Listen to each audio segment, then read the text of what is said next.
I mean, to address the elephant in the room, speaking of Conservatives being happy with budgets, I think we have to go back to Liz Truss and talk about what exactly happened there. And as you said, so there were people that, on principle, and still to this day, we have associates that defend Liz Truss's idea and defend Liz Truss's budget and say she was doing the right thing.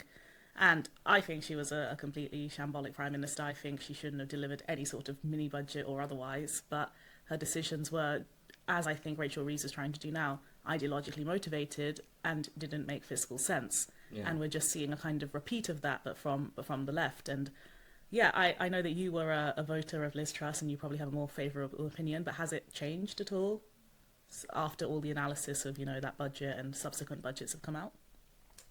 Um, yes, but I mean, I had a sort of visceral reaction at the time, but What was I your don't reaction really. at the time?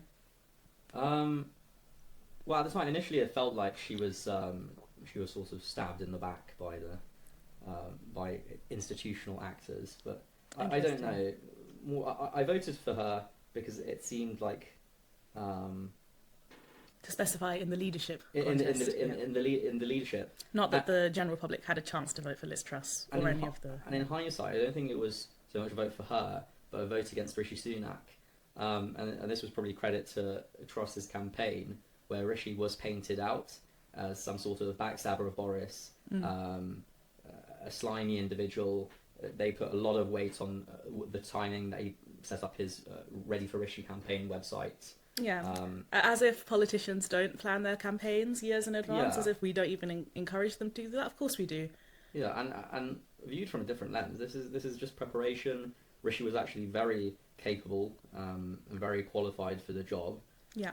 In hindsight, we saw that he was probably one of the um, best leaders that we've had in the last. I would caveat and say I think he was one of the best chancellors we've had in Yeah, a very long time. I don't know if he had. There's multiple factors when he came into his premiership, right? He only had 2 years left. It was an election year, lots of issues. But as a chancellor, I don't think I could fault him and the work he did during COVID times. But yeah, let's go back to Liz Truss and her premiership basically being destroyed by this budget, right? So budgets can have really disastrous effects on people's political position and power.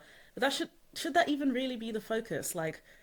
A budget shouldn't have to be political football, in my opinion. A budget should be fiscally responsible. A budget should do what's right for the economy, despite how your voter base feels about it.